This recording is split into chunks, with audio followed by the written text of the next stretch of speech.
PEM, tout d'abord, c'est l'abréviation de protection électrolytique des métaux, une société qui a été créée en région parisienne à Chaville en 1947.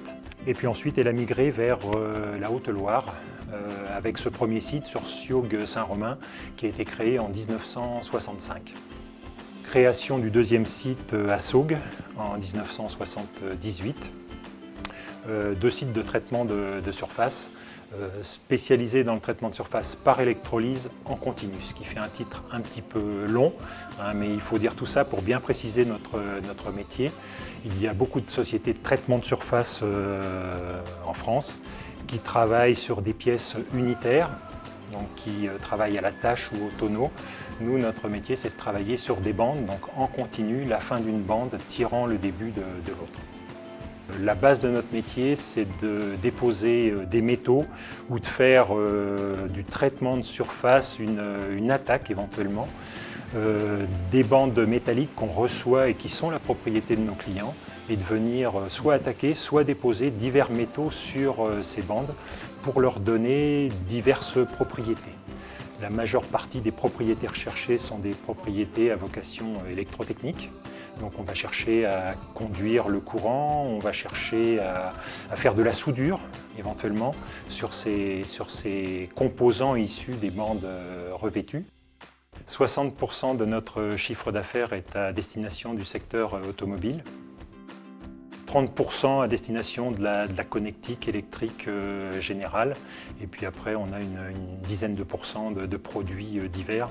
On a au global un service technique, une activité R&D qui regroupe une bonne quinzaine de personnes. On est concepteur, on fabrique nos propres lignes de traitement du style de celle qui est dans l'atelier et qu'on a développée pour notre client danois. Le projet est né il y a fort longtemps maintenant, il y a 4 ans, d'une collaboration et d'un partenariat avec une société danoise qui est une start-up qui a eu une idée assez ingénieuse consistant à utiliser une maille métallique pour filtrer le rayonnement solaire et ainsi limiter l'impact du soleil à l'intérieur des bâtiments, notamment des bâtiments avec forte surface vitrée, de façon à réduire le recours à la clim, tempérer les conditions d'utilisation des locaux et rendre beaucoup plus confortable l'usage de ces locaux, notamment pendant la période d'été. L'innovation a consisté, pour le produit en lui-même, à s'adapter à l'angle d'incidence du soleil tout au long de l'année et selon la position du système sur les bâtiments. Donc pendant l'été, l'idée c'est de filtrer, pendant l'hiver, au contraire, de laisser rentrer les calories de façon à ce qu'elles chauffent naturellement la pièce.